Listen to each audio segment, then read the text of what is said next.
ये कहानी एक ऐसे खौफनाक समय की है जब एक दिन अचानक आसमान से जहरीली बर्फ गिरने लगती है। जो भी इस बर्फ के संपर्क में आया वह एक एक करके मर गया। सिर्फ एक दिन में लगभग 80% इंसान खत्म हो गए। ना मोबाइल, ना गाड़ियां, ना हथियार, सब कुछ बर्फीले हमले से खत्म हो गया। ऐसा क्या हुआ था उस दिन, चलिए शुरू करते हैं। कहानी की शुरुआत में हुआन को दिखाया जाता है जो एक मिडिल क्लास आदमी है। वो अपने एक पुराने दोस्त से मिलने जा रहा होता है जो एक कार रिपेयर की दुकान चलाता है। अजीब बात यह है कि दुकान में ज्यादा गाड़ियां नहीं हैं।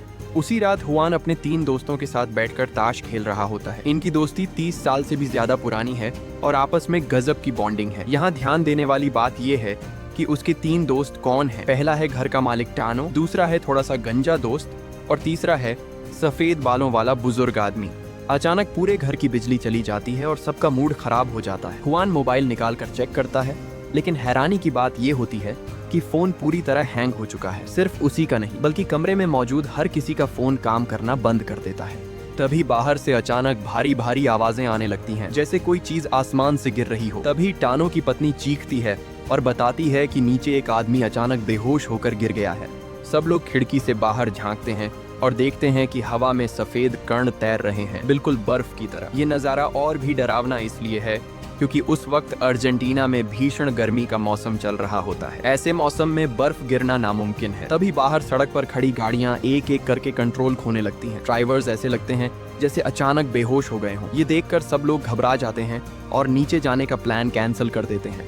टानो लैंडलाइन फोन से पुलिस को कॉल करने की कोशिश करता है, लेकिन उधर से सिर्फ अजीब सी आवाज आती है। हर चीज ये इशारा कर रही होती है कि बाहर कुछ बहुत गलत हो चुका है। सफेद बालों वाला दोस्त जैसे ही शीशे को छूता है उसे तेज ठंड महसूस होती है।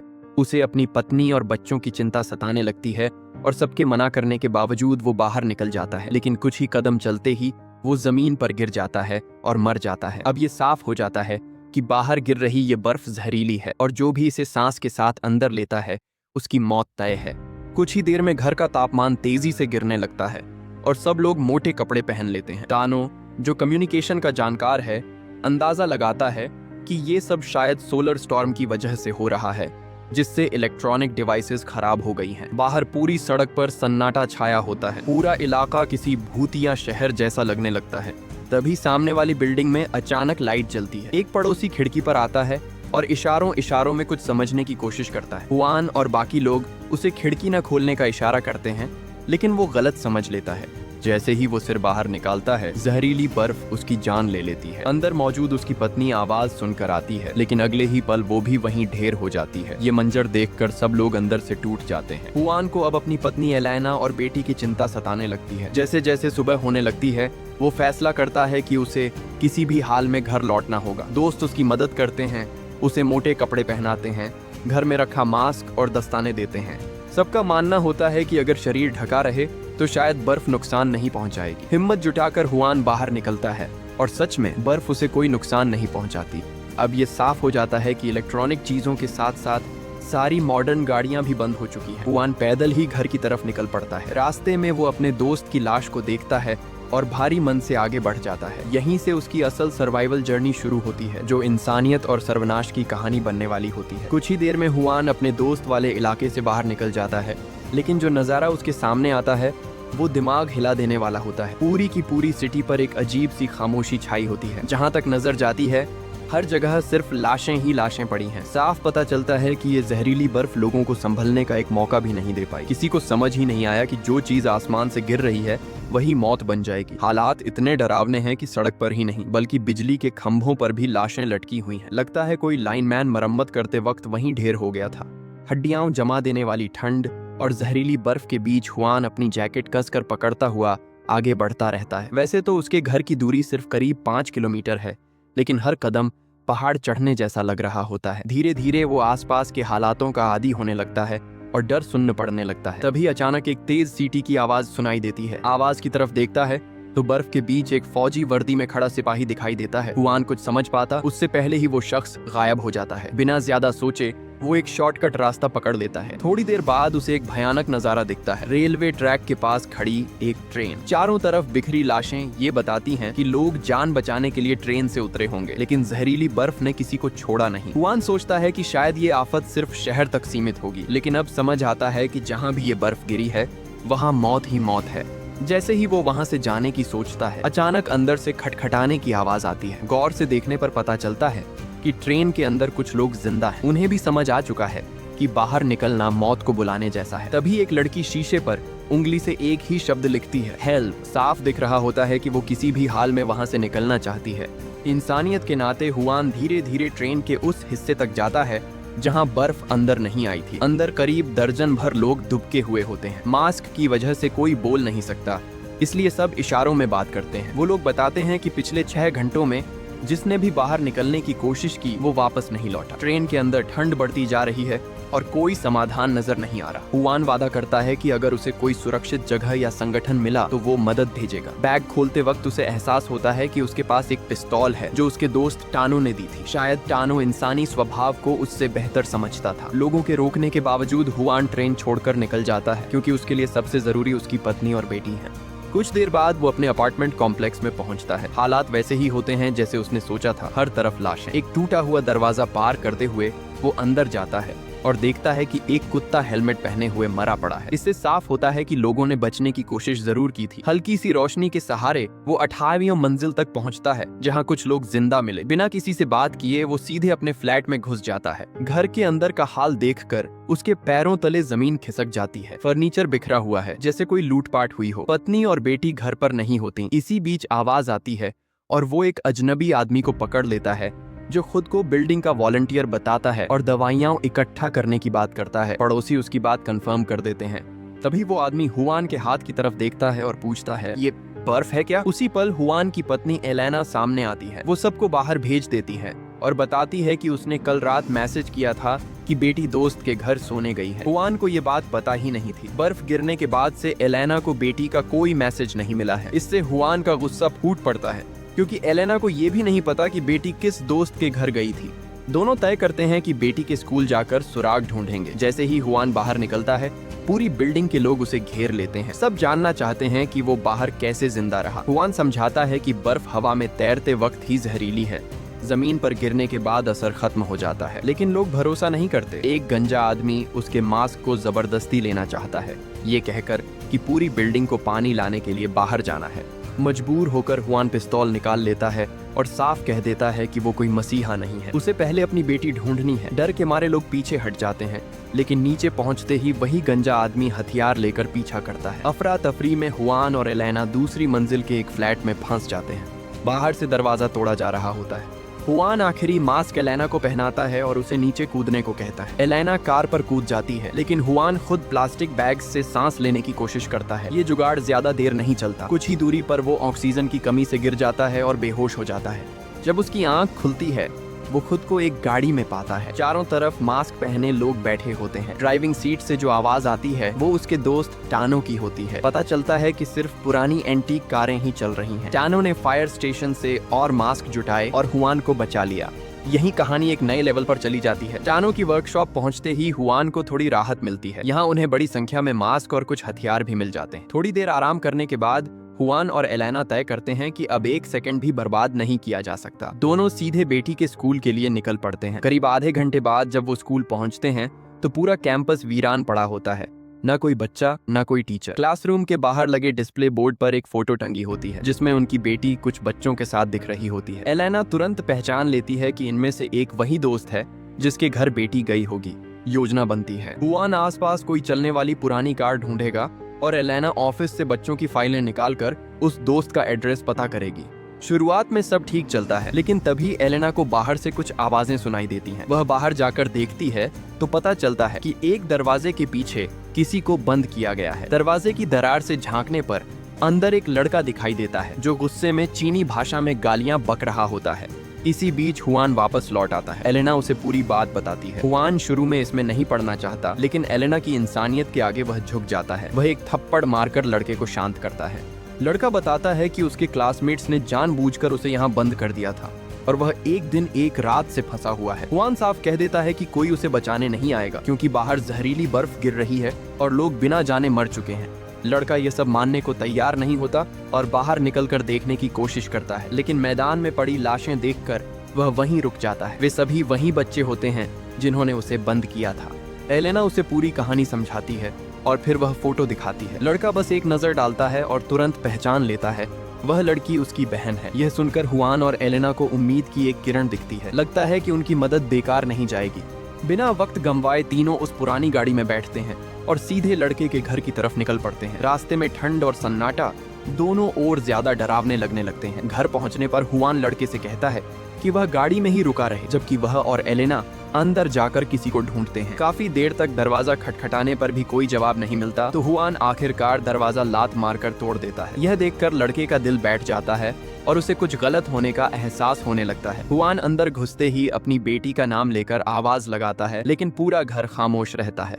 वे पीछे के आंगन की ओर जाने वाले गलियारे से गुजरते हैं और वहाँ का दृश्य देखकर हुआन का दम घुटने लगता है। स्विमिंग पूल के पास 8 लोग अलग अलग हालत में मरे पड़े होते हैं, ज्यादातर डाइनिंग टेबल के आसपास। साफ है कि वे लोग बाहर खाना खा रहे थे। तभी जहरीली बर्फ गिरनी शुरू हुई। हुआन दिल पर पत्थर रखकर लाशों को ध्यान से देखने लगता है। वह एक लड़की का सिर उठाकर देखता है, लेकिन वह न तो उसकी बेटी होती है और न ही वह लड़की जिसे वे ढूंढ रहे थे। उसी पल उसे शक होता है कि शायद लड़के ने उनसे झूठ बोला है, क्योंकि सामने की हकीकत कुछ और ही बता रही थी। एलेना लड़के को संभालती है और उसे शांत करती है। ऐसी स्थिति के लिए वे मानसिक तौर पर पहले से तैयार थे। कुछ देर बाद लड़के को तेज बुखार चढ़ जाता है, शायद लंबे वक्त तक ठंड में फंसे रहने की वजह से। आपस में बात करके हुआन और एलेना तय करते हैं कि वे उसे अपने साथ ले जाएंगे। वैसे भी लड़के ने अभी तक उस सहेली के घर का पूरा पता नहीं बताया था। हुआन अंदर ही अंदर गुस्से में होता है। उसे लगता है कि वह खुद को एक बच्चे के झूठ के सहारे यहाँ तक खिंचवाता चला आया। रास्ते में उन्हें एक मेडिकल स्टोर दिखता है। हुआन तुरंत गाड़ी रोककर बुखार की दवा ढूंढने अंदर जाता है। लड़के से उसे कोई खास लगाव नहीं होता, फिर भी एलेना का दिल अब भी इंसानियत की तरफ झुका रहता है। एलेना लड़के को एक खाली कमरे में सुला देती है और फिर अपने पति के साथ दवाइयाँ ढूंढने लगती है। तभी मेडिकल स्टोर के सामने वाले दरवाजे पर जोर जोर से दस्तक होने लगती है। बाहर झांकने पर वे देखते हैं कि एक गर्भवती महिला खड़ी है। वह घबराई हुई आवाज में बताती है कि उसका पानी टूट गया है और उसे तुरंत मदद चाहिए। ये देखकर एलेना का दिल पिघल जाता है, लेकिन हुआन अब भी किसी पर भरोसा नहीं करना चाहता। वह मना करता है, लेकिन एलेना उसकी बात सुने बिना दरवाजा खोल देती है। जैसे ही वह महिला अंदर आती है, वह अचानक जोर जोर से हंसने लगती है। ऐसे हालात में अच्छाई का भी अक्सर बुरा नतीजा निकलता है। महिला के साथी तुरंत सामने आ जाते हैं। वे हुआन की गाड़ी की चाबी छीन लेते हैं और उसे और एलेना को एक कमरे में बंद कर देते हैं। किस्मत से तेज बुखार में तड़प रहा लड़का सब कुछ सुन लेता है। जैसे ही लुटेरे गाड़ी लेकर दूर निकल जाते हैं, वह बाहर से दरवाजा खोल देता है। कुछ देर बाद तीनों फिर से बर्फीले तूफान में लड़खड़ाते हुए आगे बढ़ते हैं। सड़क किनारे ढेरों गाड़ियां खड़ी होती हैं, लेकिन उनमें से कोई भी वह पुरानी एंटीक कार नहीं होती जो चल सके। जब वे पहले वाले ट्रेन स्टेशन के पास से गुजरते हैं तो हुआन अचानक रुक जाता है। वह चौकन्ना होकर चारों तरफ देखता है और जो देखता है उससे उसके रोंगटे खड़े हो जाते हैं। सुबह जहां पटरियों के पास ढेरों लाशें पड़ी थीं, अब वहां एक भी नहीं होती। जमीन पर सिर्फ बैग, जूते और कुछ बिखरा हुआ सामान बचा होता है। और भी डरावनी बात यह होती है कि स्टेशन के चारों तरफ लगी लोहे की जाली जैसे किसी जबरदस्त ताकत ने फाड़ दी हो। उसके कटे हुए किनारे बिल्कुल भी इंसानी औजारों जैसे नहीं लगते। हुआन पटरी के साथ साथ आगे बढ़ता है और उस ट्रेन तक पहुंचता है जिसमें सुबह लोग फंसे हुए थे, लेकिन वहां भी कोई लाश नहीं होती। ऐसा लगता है जैसे सब कुछ अचानक हवा में गायब हो गया हो। हुआन ट्रेन में चढ़कर अंदर देखता है। जिस डिब्बे में पहले लाशें थीं, वह भी अब खाली होता है। जिस डिब्बे में जिंदा लोग छिपे थे, वहां सीटों पर अजीब सा चिपचिपा पदार्थ जमा होता है। ये साफ हो जाता है कि वे लोग किसी इंसान के हाथों नहीं मरे, शायद उनके साथ कुछ और भी ज्यादा भयानक हुआ है। उसी रात दिन में हुआन को लूटने वाला मर्द और औरत एक पेट्रोल पंप पर पहुंचते हैं। मर्द मास्क पहनकर बाहर उतरता है और पेट्रोल भरवाने लगता है, जबकि औरत गाड़ी में बैठकर म्यूजिक पर झूम रही होती है। तभी मर्द के पीछे से अजीब सी सरसराहट की आवाज आती है। वह टॉर्च जलाकर पीछे देखता है। अगली ही पल वह किसी चिपचिपे पदार्थ में फंसकर मर जाता है। उधर गाड़ी में बैठी औरत अब भी मस्ती में सिर हिला रही होती है। तभी उसे गाड़ी जोर से हिलती हुई महसूस होती है। वह सोचती है कि शायद उसका साथी मजाक कर रहा है, लेकिन उसे नहीं पता होता कि मौत उसके बिल्कुल सामने खड़ी है। अगली सुबह हुआन लड़के से पता लेकर अपनी बेटी को खोजने अकेले निकल पड़ता है। दोस्त टानो उसे रोकने की कोशिश करता है और कहता कि ऐसा करना बहुत खतरनाक है, जीवित बचने की संभावना बेहद कम है। हुआन किसी बहाने में नहीं पड़ता, बस सीधे पूछता है कि क्या वह उसकी कार इस्तेमाल कर सकता है। टानो नहीं मानता। इसी वजह से दो दोस्तों के बीच झगड़ा भी हो जाता है।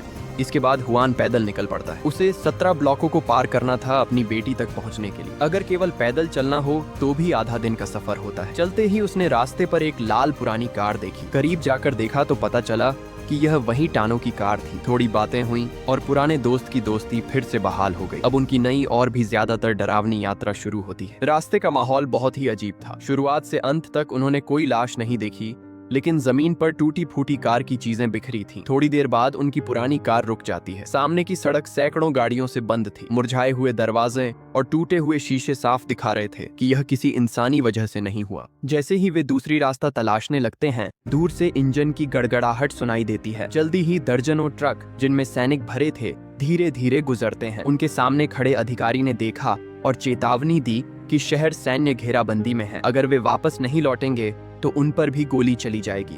बड़ा फौजी काफिला गुजरने के बाद हुआन ने उनके पीछे पीछे चलने का फैसला किया, लेकिन यह साहसिक कदम जल्दी ही सैनिकों के ध्यान में आ गया और उन्होंने उन पर गोलीबारी शुरू कर दी। बर्फ पर गाड़ी फिसलती है और टानो की कार पलट जाती है। इसी बीच पुल के दूसरी तरफ अजीब आवाजें आती हैं। अचानक विशालकाय एलियन कीड़े वहां दिखाई देते हैं। उनकी संख्या इतनी ज्यादा थी कि सैनिक हार मान जाते हैं। एक एक करके वे सैनिकों को पकड़ते हैं और खौफनाक चीखों के बीच उनका शिकार कर लेते हैं। ये कीड़े भली भांति छोटे कारों के बराबर थे। उनके कड़े कवच में इंसानी गोली का कोई असर नहीं होता। हुआन दूर से सब देख रहा था। किसी ने सोचा भी नहीं था कि यह एलियन हमला होगा। कीड़े हटने के बाद हुआन और टानो सावधानी से बाहर निकलते हैं और सैनिकों के गिरे हुए हथियार उठा लेते हैं। वे बर्फीले रास्ते पर आगे बढ़ते हैं। शहर के चौक पर उन्हें बड़े बड़े घोंसले दिखते हैं। सोचने का समय भी नहीं था कि आगे से तेज कीड़ों की आवाज सुनाई देती है। दोनों जल्दी से एक कोने में छिप जाते हैं। जल्दी ही उन्होंने देखा कि एक विशालकाय कीड़ा एक लाश को खींचकर नीचे ले जा रहा है। यह दृश्य देखकर दोनों ओर तेजी से पीछे हटते हैं। हुआन फिसलकर दीवार से टकरा जाता है और आवाज से चारों तरफ का सन्नाटा टूट जाता है। नीचे से कीड़ों की सरसराहट सुनाई देती है। इस खतरे के बीच हुआन ने एक गोली चलाकर कीड़े के सिर को भेद दिया और चमत्कारिक रूप से उसे मार दिया, लेकिन राहत नहीं मिली। जमीन जोर से हिली और पास में एक इंसानी छाया दिखाई दी। हुआन और टानो डर के मारे भागते हैं। पीछे से अजीब आवाजें आती रहती। पता चलता है कि कीड़े अब मृतक कीड़ों को खा रहे हैं। वे पूरी तरह पागल हो चुके थे। वे बर्फ पर बनी हुई निशानों का पीछा करते हुए अंततः एक घड़ी जैसी इमारत यानी चर्च के पास पहुंचते हैं। भारी लोहे के दरवाजे बंद थे। वे जितना भी पीटते हैं कोई जवाब नहीं आता। कीड़े लगभग उनके पास पहुंच ही रहे थे कि ऊपर से अचानक आग का गोला उनके ऊपर फेंका जाता है। ऊपर से देखा तो पता चलता है कि लोग आग उछाल रहे हैं। आग की दीवार ने कीड़ों को थोड़ी देर के लिए रोका। इस बीच हुआन और टानो चर्च में घुसकर सर्पिल सीढ़ियों से एक कमरे तक पहुंचते हैं। वहां 10 से ज्यादा जीवित लोग एकत्र थे। थोड़ी देर आराम करने के बाद किसी ने हुआन को बताया कि ये कीड़े आसमान से आ रहे हैं। अगर वह विश्वास नहीं करता तो ऊपरी मंजिल की खिड़की से देख सकता है। हुआन ने ऊपर देखा और उसके सामने डरावना दृश्य था। रात के अंधेरे में लाल रोशनी के जैसे तारे बादलों से होकर गुजर रहे थे। हर लाल किरण का मतलब था कि और कीड़े आने वाले हैं। तभी हुआन को समझ आता है कि उसकी बेटी के जीवित रहने की संभावना कितनी कम है। कुछ घंटों बाद हुआन को पता चलता है कि वहाँ के लोग जाने की योजना बना रहे थे, क्योंकि खाने की कमी गंभीर हो गई थी। मध्य रात्रि के समय कीड़ों के लौटने के बीच 10-15 लोगों का समूह चुपचाप चर्च से निकलता है। सड़क पर अजीब वातावरण है। आसमान से लाल सितारों जैसी चीजें गिर रही हैं। वे दीवार के पास चलते हुए एक पुल के नीचे पहुंचते हैं। लोगों को एक फटे हुए बस को पार करना था और फिर एक गुप्त रास्ते से आगे बढ़ना था। जैसे ही सभी धीरे धीरे चल रहे थे, अचानक कीड़े हलचल करने लगते हैं। हुआन एक मात्र बेटी की जोड़ी की मदद कर रहा था। तभी वह बस के अंदर फंस जाता है। टूटे हुए खिड़की से देखा तो कुछ विशालकाय कीड़े इधर उधर घूम रहे थे। एक कीड़ा अचानक रुकता है। लगता है कि उसने बस में अपना शिकार देख लिया। इसी खतरनाक वक्त में चर्च में 2 बुजुर्ग अंतिम ताकत लगाकर घंटी बजाते हैं। कीड़े तुरंत अपना ध्यान बदल लेते हैं और बाहर चले जाते हैं। हुआन बस के अंदर सांस रोककर इंतजार करता है। कीड़े चले जाने के बाद वह बाहर निकलता है। हुआन अब पूरी तरह सच को समझ चुका था। एलियंस की यह पूरी योजना इंसानों को खत्म करने और अपनी पकड़ बनाने की थी। उन्होंने देखा कि बर्फ की मौत, शहर की तबाही और बची हुई मानवता का भ्रम सब एलियंस की चाल थी। सेना की मदद से हुआन और उसके दोस्त शहर में सुरक्षित ठिकानों तक पहुंचते हैं। वहां उन्होंने देखा कि कुछ लोग पहले से ही बच गए थे और उन्हें आश्रय मिला था। सेना ने असली संकट और एलियंस के हमले से निपटने के लिए लोगों को व्यवस्थित करना शुरू किया। हुआन की बेटी को भी ट्रेनिंग दी जा रही थी। यह जानकर हुआन का दिल टूट गया। एलियंस अपनी अगली पीढ़ी के सैनिक बना रहे थे। उसने तुरंत योजना बनाई कि वह अपनी बेटी को बचाए और उसे इस ब्रह्मांडीय साजिश से दूर रखे।